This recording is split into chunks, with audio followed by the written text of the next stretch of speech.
We are back yet again here at the Thick Manning headquarters, and I've come to an epiphany this week that one man alone cannot save the YouTube and TikTok content industry. Fortunately, there are two of us, and this week we are here to talk about the struggles our man Antonio Brown has been going through in recent days, along with the AFC playoff picture. And Antonio Brown is really a victim. I don't think people quite realize what is going on with that man. He was told by his coaching staff to leave the field of play because he himself, the person who knows best about his body, realized that he was hurt and couldn't go back in the game. Antonio Brown obeyed his coaching staff. Granted, he did it in dramatic flair, but he was not willing to hurt himself while the team prepared for a playoff run. It simply was not going to happen. Antonio Brown refused to let that happen, so he exited the field of play. The Bucs paid him back by effectively kicking him off the team, but they refused to cut him for two reasons. One, because Tom Brady is in there fighting diligently day and night for Antonio Brown. He is sitting behind Bruce Arians' desk, making Bruce Arians sit in the guest seat of his own office and laying into him. And they don't want a playoff team to pick him up. But Antonio Brown is the victim in all this. A lot of stooges jumped to his mental health. As soon as the story broke, there are always two sides to each story. And Tristan, what do you think of our dear friend Antonio Brown's recent struggles? At this point, to me, Antonio Brown's antics don't make much sense, especially with the storming off the field. I did not see that one coming. I thought possibly he'd just get cut because of the whole vaccine card thing. And when you look at his history, all the antics that have gone on over the last 3 years, with the frostbite feet thing, he actually forgot to put socks on. There's speculation around that. With the helmet thing with the Raiders, some people can make the argument that he should be allowed to wear the helmet that he's been wearing for years. With the fake vaccine card, he allegedly also did get vaccinated even after submitting a fake card, and even then the suspension happened. It's not really clear how everything transpired here. But now with this situation, we actually got to see his antics take place live with our own eyes. We saw him storm off the field. We saw him make a spectacle. We saw him sabotage probably the rest of his career. And after watching the last few years of his career go down, I feel bad for the other guys that have been labeled as divas, labeled as self-absorbed, like Terrell Owens, like Odell, Cam Newton, Randy Moss, Des Bryant, or even Baker Mayfield now. They must be questioning why they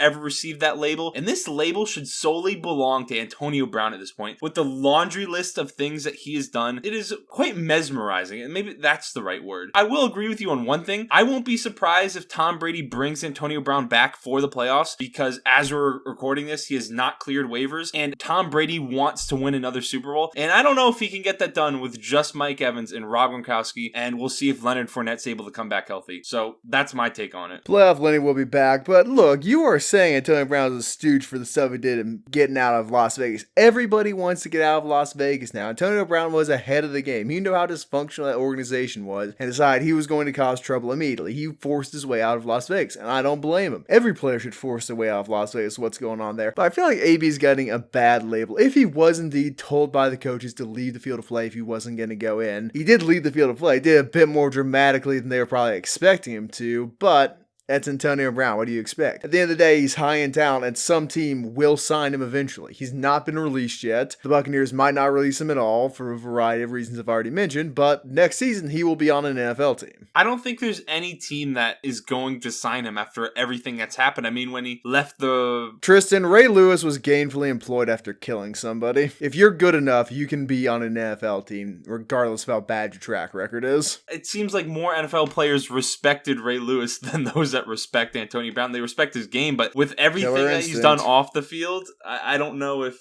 there's many teams out there that are going to be willing to bring him into their organization. Doesn't need to be many, just needs to be one.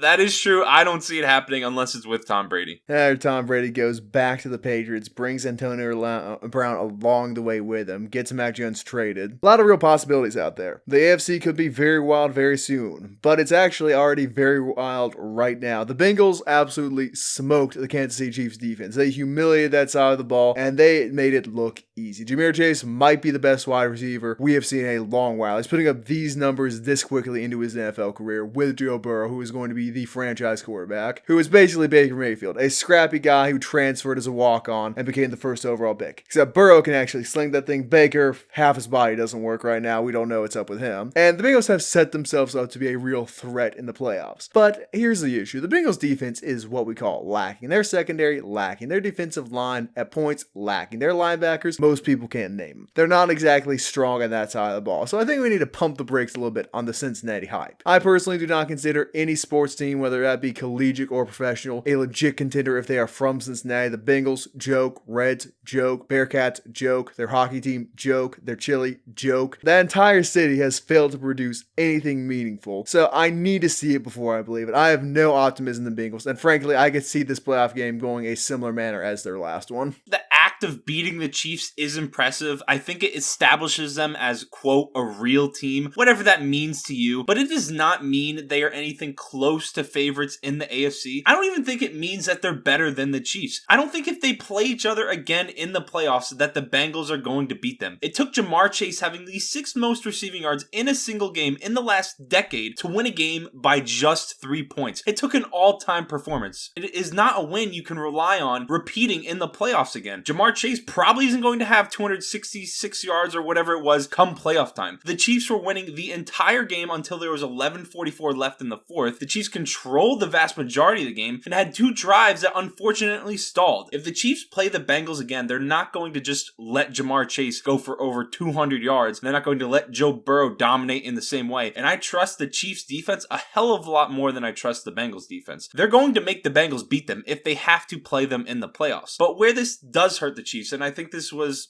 not good for them, is that they've lost possession of the 1 seed as long as the Titans find a way to beat the Texans next week. And if you're in the NFC, it would not matter losing the bye week because you'd have to play the pathetic Eagles. But unfortunately, the Chiefs are in the AFC. They're more than likely going to have to play the Chargers or the Raiders. And while they may salivate at the opportunity to destroy the Raiders for a 3rd time, they've done it twice already, they shouldn't want to play the Chargers again. They went to overtime with the Chargers the last time they played them and probably would have lost if it were not for a bunch of failed 4th down conversions and what some may call questionable coaching. Is that what we're calling it these days? Questionable coaching? I call it stoogery of the highest order taking place on the sideline, but hey. But that's not an opponent that they should look forward to playing. They've now lost the opportunity to rest on a bye week, so that's not good for them. For me, they're still the favorites out of the AFC, and even though it's an impressive win that they actually beat a really good team, the Bengals took care of business, it doesn't mean anything when it comes to projecting their playoff success this season. And again, everything in Cincinnati, terrible. The team probably going to be terrible in a few years, but I will say this for the Bengals, they've got one thing on their side, that is momentum. Momentum is something you desperately want to take into the playoffs so they can transform this win into a win next week. They have got a full head of steam going into the postseason. I would not be excited to play them, particularly if I was a team like the Colts, who has lost their head of steam in this most recent week. Team like the, say, Chargers, who sneaks in the playoffs, team like the Raiders. They're not a fun team to play in the first round, but they really can't compete with some of the top dogs in the AFC. I feel like a team like the Chiefs, like the Bills, with a high-flying offense could meaningfully dismantle them. But a team which does not have a high-flying offense, a team with a low-riding offense, a team which likes to ground and pound the opposition, is a team Tristan has already mentioned in this podcast. A team he hates with a passion. I'm, of course, speaking of the Philadelphia Eagles. And the Philadelphia Eagles are a playoff team. It is making Tristan seethe and cope on the inside. The Eagles have made the playoffs and will continue to make the playoffs in the foreseeable future. And the Eagles are truly a unique team. You can talk about teams like the Titans, like the Colts running the ball as their identity. That's all the Eagles really do. They just run the ball without a truly top-tier running back because their quarterback is freaky athletic and their rotational pieces in the backfield are all very solid, and they win games with it. Their O-line is not amazing, but it's solid enough they can just ground and pound you to death. The combination of those two things with impressive offensive play calling makes the Eagles a team which you really don't want to play in the playoffs because they can control the clock better than most, if not all teams. Now, am I saying they're going to win a playoff game? Probably not. They really don't belong in the playoffs. No 7th seed belongs in the playoffs. That was a stupid rule change. But they are an interesting team to watch. They're certainly exciting with Jalen Hurts, and I could see them doing a little magic, a little sorcery in the first round and pulling off a surprise upset. Tristan is very upset about the Eagles because he predicted they would sit at a stout 2 to 3 wins and has been pounding the Gardner Minshew narrative all season. Tristan, I hate to break it to you, but they're rolling with Hurts, and Hurts is the franchise guy, and he's just going to keep owning the Giants for the foreseeable future. Grant, everyone in that division is going to own the Giants for the foreseeable future, but hey, Hurts is going to own them especially hard. Well, the Eagles truly are a pathetic organization, and I think their fans need to look at their season. It's nothing to be proud of. They beat a terrible Atlanta team that's not good at anything. They beat a Carolina team that's not very good. They've dealt with a bunch of injuries all season long. I think everyone kind of agrees that they would have been better if they weren't dealing with all the injuries and the terrible quarterback play. They beat the 2-win Detroit Lions, 1-tie Detroit Lions team. They beat a Denver team that is so hot and cold and their offense is pretty bad, playing a New Orleans team that was starting Trevor Siemian at quarterback. And they've gotten to play the Washington football team twice, and they've gotten to play the Giants twice, and even lost to the Giants. So they have not beat one team this season that I would consider a good team or even a playoff caliber team, and they are the epitome of why a 7-team playoff was idiotic. We're just going to get to watch another bad team in the playoffs get obliterated by whoever the 2 seed is. I think that's going to be the Rams. So they're going to get blown out by the Rams in the first round of the playoffs, and then they're going to go walking home with a worse draft pick. So I know Eagles fans are happy, but they're winding up with a worse draft pick. Okay, good. You're going to get another year of a running back at quarterback. I don't care. They're not a good team.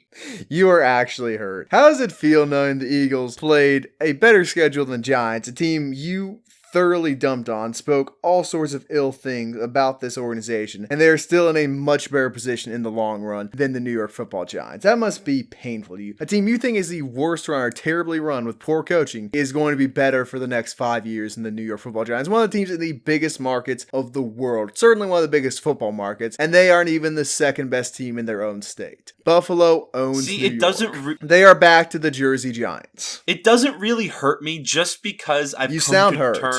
It's because I hate the Eagles, but my feelings comparing the Eagles' future to the Giants' future, it doesn't really hurt me because I've come to terms with how bad the Giants are. What does hurt me is when I have to watch Joe Judge press conferences talking about how players want to play with him and how they're building this nice winning culture after a 4-win season throwing for -10 passing yards. That's what hurts me as a Giants fan. Well, the offensive line probably wants to come back because they are certainly overpaid. I wonder what Nate Solder's going to be doing this time next year. Probably either on a practice squad or enjoying himself on this couch. See, the Giants paid him a lot of money, Tristan, so he's going to retire. The Giants have taken care of Nate Solder's future. He will live a very content life for the remainder of his years. He will probably not be going broke because he got franchise left tackle money. While we're peddling TikToks from pennies.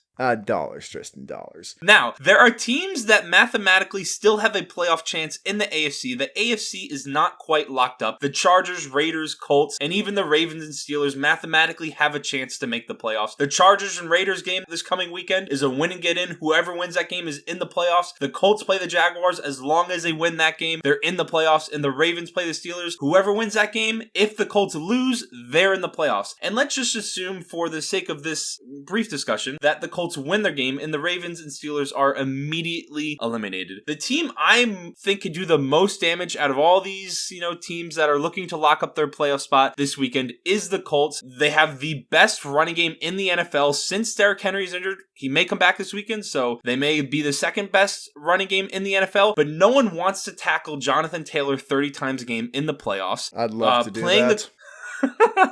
Playing the Colts round 1 is a war for any team's defense. No one is trying to get Jonathan Taylor in their face over and over and over again. The team I want to most see make the playoffs out of the AFC teams left is the Raiders. I think it would speak a lot to Derek Carr's value if they were able to make the playoffs, given everything they've gone through. John Gruden's departure, the Henry Ruggs situation, interim head coach for the majority of the season, and they're also getting Darren Waller back this weekend, so I think it's going to be cool to see their offense now with an established Hunter Renfrow, the best player on the team, Darren Waller, back. It's going to be cool how their passing game could evolve. And then there's the Chargers. The Chargers are the team the Chiefs want to play the least. The Chiefs want no part of the Chargers. If the Chargers win, they're going to have to play them. The Chiefs would probably much more want to play the Raiders.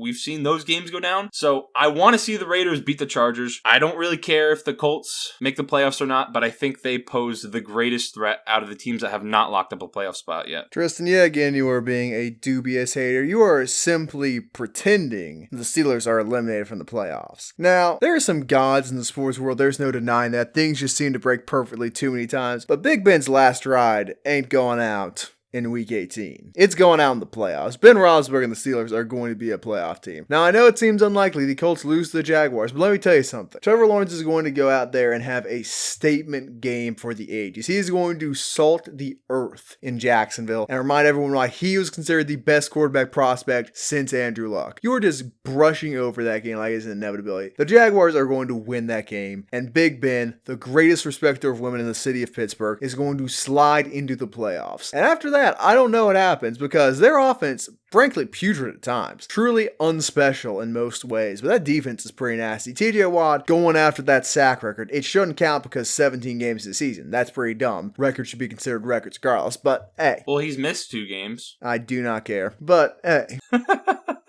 From where I'm Standing sitting, up for the New York Giant, from Michael where Strahan. I'm sitting, no one wants to play the Steelers because Big Ben is set up to go on a run. Roethlisberger is going to come back to peak Big Ben form in the playoffs, like he did his rookie season, take them over the top and deliver them a Super Bowl. He's going to go out the way he came in, a champion. Now that is take unlikely. Some creatine and all of a sudden be able to throw an out route again. Hey, he can throw out routes just fine. I don't know if you're watching that Browns game. Final play, touchdown, boom. But no, if the Steelers probably aren't going to make the playoffs, Jaguars stink, but if they somehow do, I would not be keen to play them just because the storyline involving Big Ben could cause something to happen and their defense is nuts. But something I will say since we've gotten onto the topic of the wildcard teams, the Raiders are having some personnel issues right now. They've had a lot of stuff not go their way this year. Some would say that's poor coaching. Some would say that's because they're in Las Vegas. I think it's a little bit of both, but Nate Hobbs has been catching a few strays this week, and at face value, the media is reporting like he has committed some terrible crime and saying he was arrested for DUI. The story is Mr. Hobbs